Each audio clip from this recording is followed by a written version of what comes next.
இந்த விடுமுறை காலத்துல சென்னை விஜிபி மெரைன் கிங்டமுக்கு வாங்க. மேரி மெர்மைட், ஸ்கூபா சாண்டா மற்றும் 5000க்கும் மேற்பட்ட அக்வாட்டிக் கிரியேச்சர்ஸை கண்டு மகிழுங்க.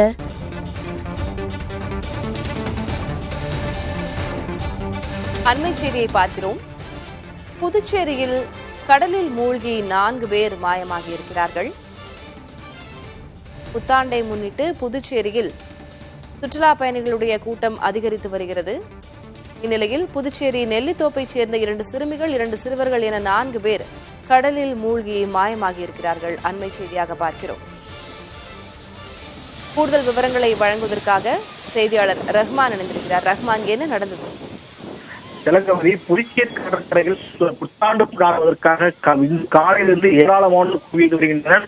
இந்த நிலையில் புதுச்சேரியுடைய பழைய துறைமுகத்திற்கு பின்பே இருக்கக்கூடிய கடற்பகுதியிலே குளித்துக் கொண்டிருந்த 2 மாணவிகள் மற்றும் 2 மாணவர்களை கடல் அலை எடுத்து சென்றுவிட்டது.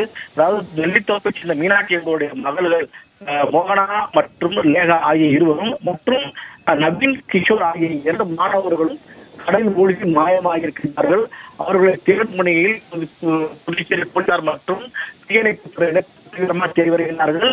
புதுச்சேரி கடற்கரை பகுதியில் இறங்கி குளிக்கக்கூடாது என்று தொடர்ந்து இன்று காலை முதல் போலீசார் அறிவுறுத்தி வருகின்றார்கள். இதற்காக கடற்கரை 3 கிலோமீட்டர் தூரம்.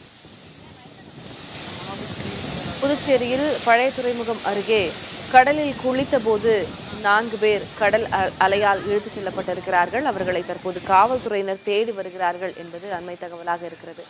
துரதிருஷ்டவசமான நிகழ்வு. விவரங்களுக்கு நன்றி. இந்த விடுமுறை காலத்துல சென்னை விஜிபி மெரைன் கிங்டமுக்கு வாங்க. மேரி மெர்மைட், ஸ்கூபா சாண்டா மற்றும் 5000க்கும் மேற்பட்ட அக்வாட்டிக் கிரியேச்சர்ஸை கண்டு மகிழுங்க.